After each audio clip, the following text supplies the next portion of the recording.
So C1 part 2 again starts with the basics. Cool.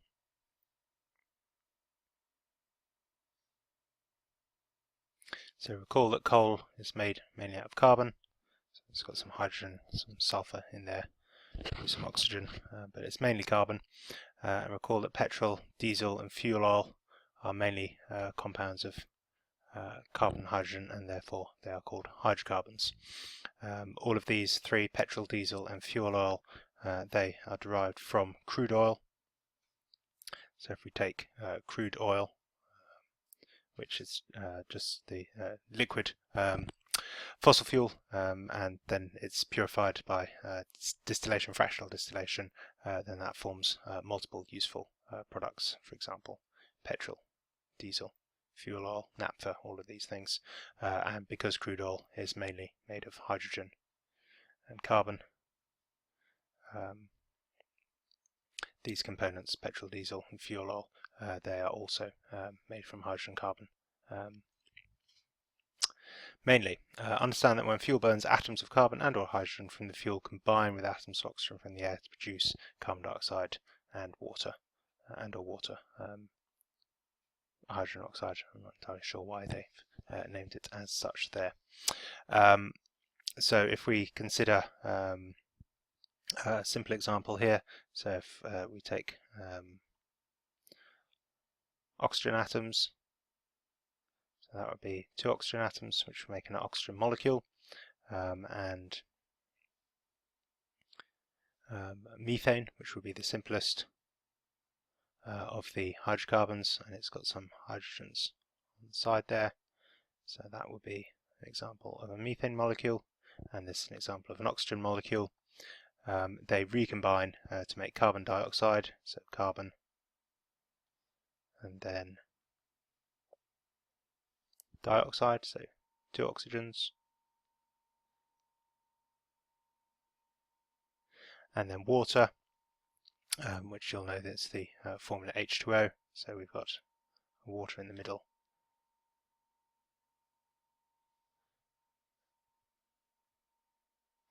and then hydrogens on the outside.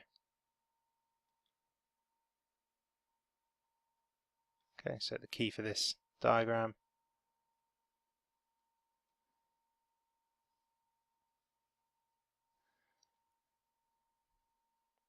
so that would be oxygen, that one would be carbon, and that one would be hydrogen. So if we look carefully, the left-hand side of our reaction, so over this side we have what we call the reactants, you'll remember from your Key Stage 3. Over on this side of the equation we have our products, and because it's chemistry we use an arrow rather than the equal sign, and that just distinguishes it from maths, so that's our chemical arrow. If we count up the number of oxygens on this side, we've got 2 oxygen atoms, and on this side we've got 1, 2, 3, 4. So we need another oxygen molecule here to balance that out.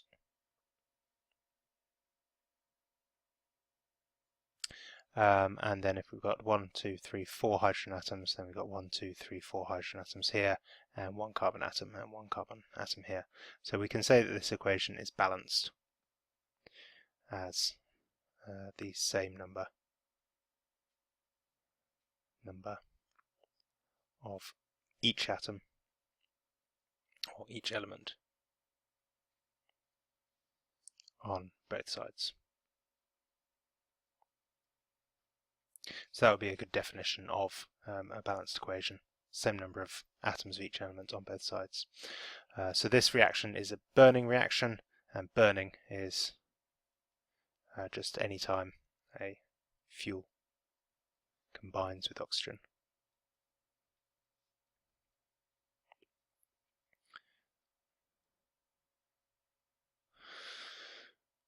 Okay, so the oxygen comes from the air, and that's the fuel, and then these are released into the air as well.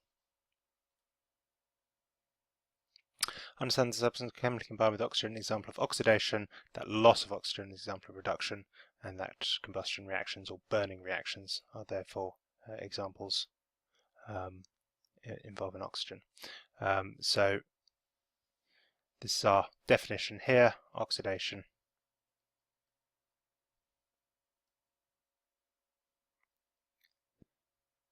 addition of oxygen, and then reduction is the opposite of that, removal of oxygen.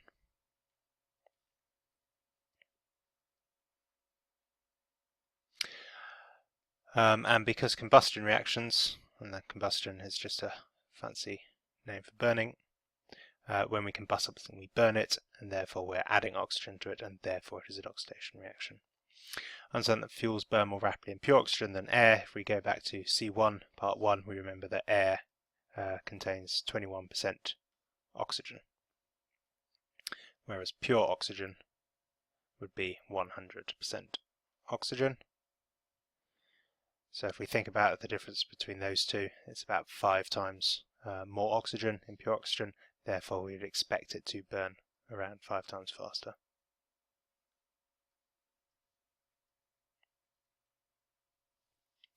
Recall that oxygen can be obtained from the atmosphere and can be used to support combustion, and so this is an example. Again, if it's in there in the specification, they may well use that as an example in the exam. We can get oxygen out of the atmosphere by fractional distillation. So if we take air and we cool it,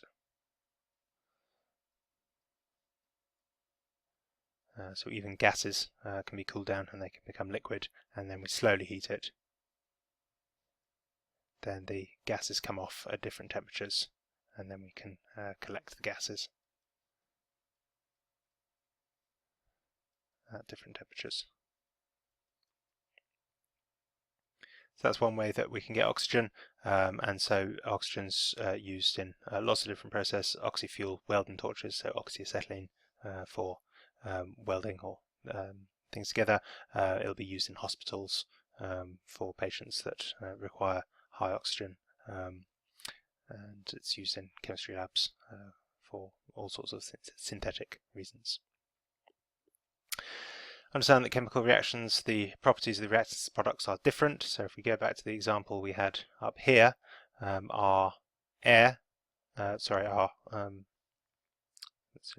from the air, our oxygen here, this has the product of allowing us to respire, so we can use that to respire.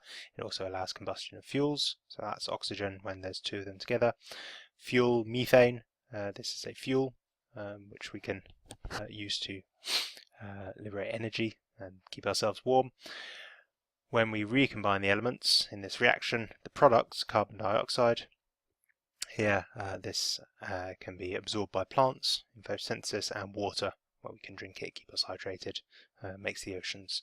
So even though the atoms haven't changed, this is an oxygen atom over here, this is an oxygen atom over here, because they're bonded differently, because they're joined together differently, the properties of the substance, oxygen here, methane here, are very different from the properties here and here. A fuel and allows us to respire, allows plants to photosynthesize and forms oceans. So understand that chemical reaction, the properties change. Why? Because we've rearranged the atoms. So understand that atoms are rearranged in the chemical reaction. Again, that comes back to here. We've got clear rearrangement of these substances.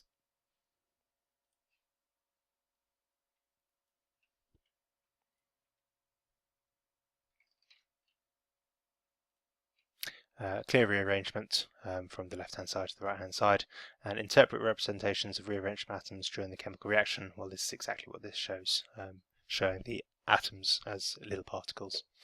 This might well be a step backwards from what you've been taught at Key Stage 3, and we would expect you to be happy with the likes of O2.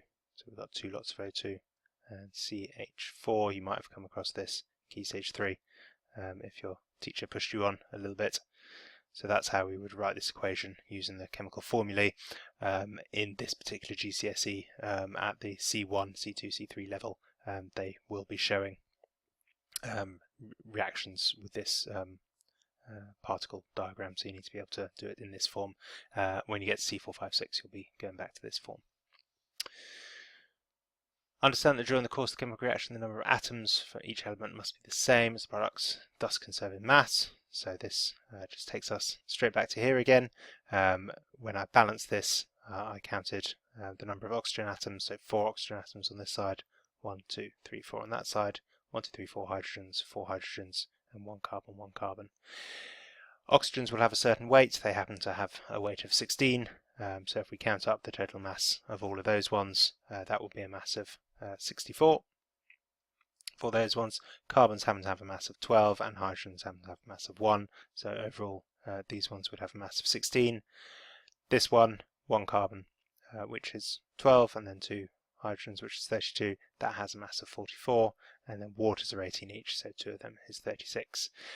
So this is again taking you a bit further than you need to at this stage, but it's worth looking at. Add those two together, that makes 80, add those two together and that makes 80, and then we could just weigh that in grams should we wish.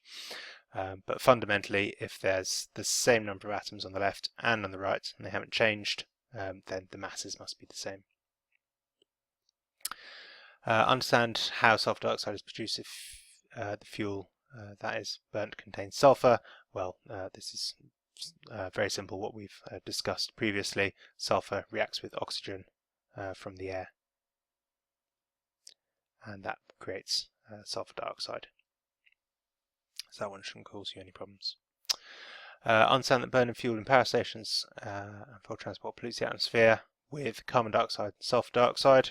So just to recap, CO2 is a greenhouse gas, and so that can increase global warming. Sulfur dioxide leads to acid rain. Carbon monoxide is poison. Particulates can lead to respiratory problems.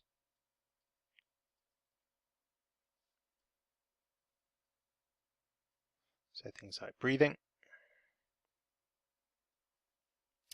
And nitrogen oxides, so I mentioned this earlier, atmospheric nitrogen and oxygen, the high temperatures inside engines, so that's the internal combustion engine, and nitrogen oxides, which are sometimes written as NOx, they can lead to acid rain as well, and breathing problems as well.